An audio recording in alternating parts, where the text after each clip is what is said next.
Welcome back to Hello darkness, my old friend. I've come to talk with you again.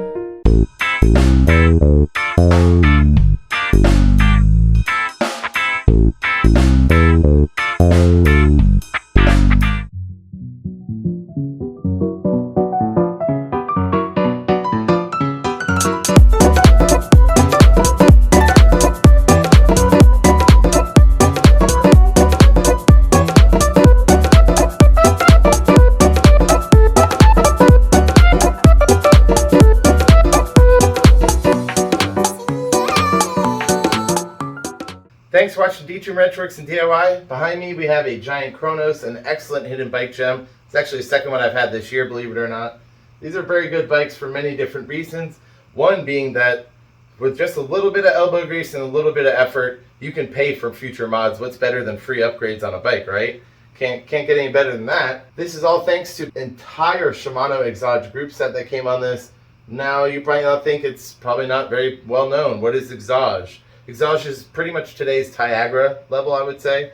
Not something you're going to see in the Tour de France, of course, but still very competitive. And this being an early 90s bike, the last year they made Shimano EXAGE 400EX and 300EX, which is on this bike, was 1992. So it's aged extremely well because it's very competitive. Even to bikes like, if you went on Amazon or something, you know, you're looking at a $550 bike, a Volano Shadow, for example, check that out. This crushes that, for sure, without a doubt, and it's from 1992. You know, it's kind of crazy to think about. So, you got a lot of options here, and let's run through them and see what it's all about, because you just something as simple as a 7-speed cassette, you find this bike with low miles like I did, 7-speed cassette will bring you about $40 or $45, no problem. It has to be basically like new, of course, but they are getting hard to find, and people do still use them on vintage bikes. So, that's a great little tip right there. For our frame shifters, we had Shimano EXAGE 7x2 speed. If these are in decent shape, somewhat shiny, clean them up a little bit. $40 or $45, no problem, all day long. Also, this bike comes with a somewhat rare brake lever set. Pretty cool. Shimano EXAGE Action. Now, the Action versus Motion, very different in brake levers because this is Motion, what I have on here now. The Motion is a silver color, and the Action is a bluish gray. Now, say big difference because the bluish gray is more sought after, it's a little more rare, price-wise, big difference. This one being the Action is only worth about 20 bucks, but the other ones are worth about $50, so that's why I have those up for sale now. You know, trying to pay for future mods, right? Trying to get these freebies. So, you know, that's 50, that's 45, that's 45, you have, you know, about $150 or so, not even counting you could do the BioPace chain rings and the rear derailleur as well. So you have a good amount of money just sitting around doing whatever you want to do if you decide to make any changes at all. If not, that's fine. It is a very good group set. And one thing I did not want to forget, and I wanted to move on to quickly before I get into the rest of this group set, is the best part, not just the frame. I mean, the frame is excellent, but we have a Shimano EXAGE wheel set as well. The hubs front and rear are HG50, which is what they called EXAGE then. We still use HG50 without the EXAGE name today. Now, you're probably asking, what does that mean? That means you could go get a modern 8, 9, 10-speed Shimano free hub, and I'll have all the links to all this stuff in my description as well, so you can pick all these parts up yourself. This is only $25. So you can make your 7-speed only cassette free hub an 8, 9, 10, no problem. And it's really not a very big deal to swap this out. I have an entire video on the process. You might need to do a little dishing of the wheels, so you might need some wheel truing experience. You will need some mechanic experience because you will need to take the axle apart. It's really not that big of a deal though. If you want to take it to a bike shop, it's still probably only going to cost $50, and your bike is basically future-proof. Now you can, if you wanted to go 8, 9, or 10 STI shifters or something, you know, take the down tubes off and get a more modern shifter up there. You could easily do that at the low cost of having $25 piece put on there. All right, so now that's one good thing. I did want to bring up one bad thing. Not really bad, but again, it depends on your mechanical skill. The Shimano EXAGE brakes, they are some decent single pivot brakes, but the issue is they have plastic spacers wedged between the legs of the springs, and that's not great. They break, they get old, they get lost. They get mismatched. Like one of mine had none on the back, and the front one only had one plastic one, so it kept going cockeyed. It takes a little finagling and some experience to get them set up right. I have them set up perfect right now, but if you're not, if yours aren't in great shape and they're not working well for you, I do have an excellent solution. Now right here are some Tektro R350s. You can find these on all your like mid 2000s bikes, Trek 1000s, Specialized Elites, like all the mid-grade stuff. These will come with these dual pivot Tektros. And what Amazon is selling, I found recently, is these. And these are, I mean, these are virtually identical. Without a doubt, if anything, these might look a little better than Amazon ones because they're slightly newer and has a little bit better of a dual pivot breaking point, a little bit better hardware, I would say. You can see the Tektro looks a little rough, but these are only $25. You get all the new nuts, the spacers, all of this stuff, and you don't have to worry about any of this weird messing with the single pivot stuff, because you do need, if you do decide to mess with these, you do need like little thin wrench here if you want to actually set these single pivots properly. These can, you know, these tools can be a little expensive, and to be honest, $25 for a brand new brake set, that's a smoking deal. So check those out. All right, now for something good again, the frame set. Now we have an excellent giant chromoly fork and triple butted chromoly steel frame. Triple butted is actually kind of shocking, to tell you the truth, because a lot of the nice steel frames that I find, I'm just very ecstatic to have. A Marin I had, actually, that one wasn't even nearly as nice, and that one had full Shimano 105, so it even had way better parts on it. It's kind of surprising to see such a nice frame, especially it's like not well known, and like I said, you get them on a budget.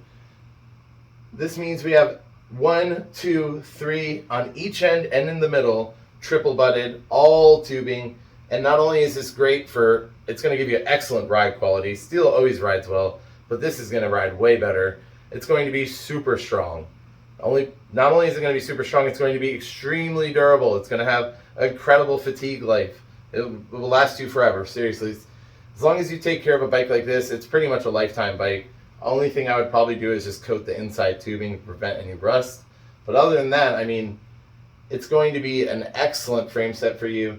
And you can also, because now we have, you can see the chain stays and the seat stays, we have nice skinny svelte metal. We can fit 28C tires on this, no problem. So if you want to go do some adventuring on your sweet new budget bike, you could easily do some gravel grinding as well. You might even be able to fit like a 30C on the back, I'm not sure. It'll probably be a little tight on the front fork. But it gives you a lot of options, and that's a very nice thing to have for sure. All right, and lastly, we move on to the little bits and bobs and the rest of the group set. We have a very nice Shimano 400EX crankset. That's pretty much self-explanatory. We don't need to talk too much about it. The one thing I would change here is a 52-42 tooth Biopace chain ring. If yours aren't in great shape, I would just go ahead and get rid of the 42 tooth at minimum. Having a 39 tooth is a big difference maker when you're climbing, especially if you live in a mountainous area. If you're in Florida and it's pretty flat, you probably don't care. But these are in excellent shape, so I kept them on and they still work well. They have some people that don't love them at all, they hate them, but it's kind of funny because it's an oval chain ring coming back into style again since 2010. So people hated them back then and now they're back. It's narrow and wide, and this helps alleviate your knee pressure apparently as you're pedaling along. It also will help ramp in the power by adding in the wider part of the chain ring at the bottom of your stroke. I don't know. I've ridden it and it never felt any different to me, to tell you the truth. So I don't know if that's a good thing or a bad thing, but it works well for me and it shifts, and that's all I ask from it. So can't complain there.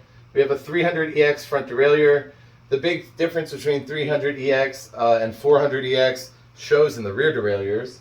So I will move on to that because that's going to explain it perfectly.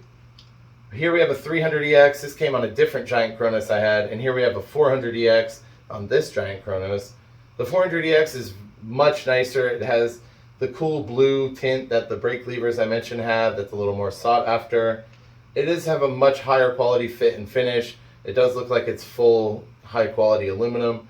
This 300EX, not quite as nice looking. It is a little bulky. It has plastic covering on it because it's all made out of stamped steel. and even on the pivot arm here too. It kind of gives you the illusion that it's all made of plastic, almost looks like a Lego piece, but it actually isn't, and it actually is still pretty good and durable. I will be using this. I mentioned an Amazon bike. It came with I have one of those now.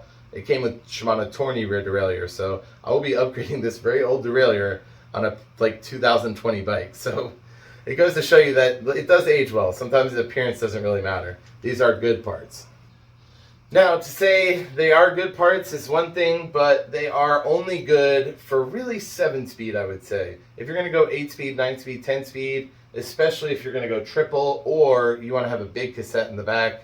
Mine I have on here is a rather small one. It's like a 1226 or 1225. It's just a new takeoff off of another bike. So if you wanted to go 1130 or 1128 or what have you, you would want to get one of these. And honestly, I would do it anyways just for the fact of you never know when you want to upgrade in the future. And these probably won't be around very long. Whenever I find deals like these, they're not there forever. The Shimano Claris, this sells for about 30 bucks. Fit and finish is excellent. I like it. It looks identical actually, almost to the Shimano Sora. The Sora is a little bit nicer, a little less weight. I mean, a little more money. So it really just depends where you want to put your money. Honestly, I like them both very much. They're both great. They both will go on other bikes soon. And the Sora is around $35. So check that out. Now for our shifters, what I did here is the Sunrace 8-speed indexed. This is Shimano indexing actually, so it works just as if it was a Shimano shifter. And on our left side, we have a Shimano 105, just a little friction one. That's all you usually have on the left. That's all you ever have on the left anyways. And it was in my parts bin, the both of them, so it works great. But I do think it would be cool to do like a cheap wide tire city bike kind of build with a 1X and like a huge 36 tooth cassette or something. That would be fun, you know? So kind of gives you a lot of ideas to spitball around. And honestly, like I said, you don't even have to do much to have a lot of fun on it already, because we're off to a great start right now. Now for the rest of the bike, we do have SR Sakai. This is pretty much what you'll find on all the good mid-range bikes. SR Sakai handlebars and quill stem. We have similar, I don't know if this is Calloy or SR Sakai. They're basically the same. And this is a long top tube. I would prefer to have a 0 offset seat post. These are a little, being a steel frame, it might be like a 26.8 millimeter or something. These are odd seat post sizes. I didn't get a chance to measure this one yet, but if you did upgrade, you will have to look up into that. So something to consider. And of course, we did put a pretty sweet little seat on here. I bought one of these before for a Trek 1000 I did. Came out really nice. While the brown does look great on this vintage, they are in other colors as well, and you could get these for around $15, so it's a great buy. However, if you like a wider saddle, I have an excellent solution for you. Slightly nicer, a little more money. These are 20 bucks, and honestly, if I would have seen this before, I probably would have put this on there. But I just bought this recently for another bike. Cool Cannondale build I have coming to check out, so don't forget that video. But yeah, you can tell it looked great on here, and it has just a great vintage shape. You know, a lot of the ones are really kind of flared out and wide in the back, and I like that. So great saddle for only 20 bucks. And we can't forget, you got an old vintage bike, you got to have a pretty cool little frame pump on here, right? Give you the extra swag points, of course. These are sweet, good to have, and actually they have pretty high volume for, you know, good distance. If you get these, you have to measure it to make sure it fits your frame though.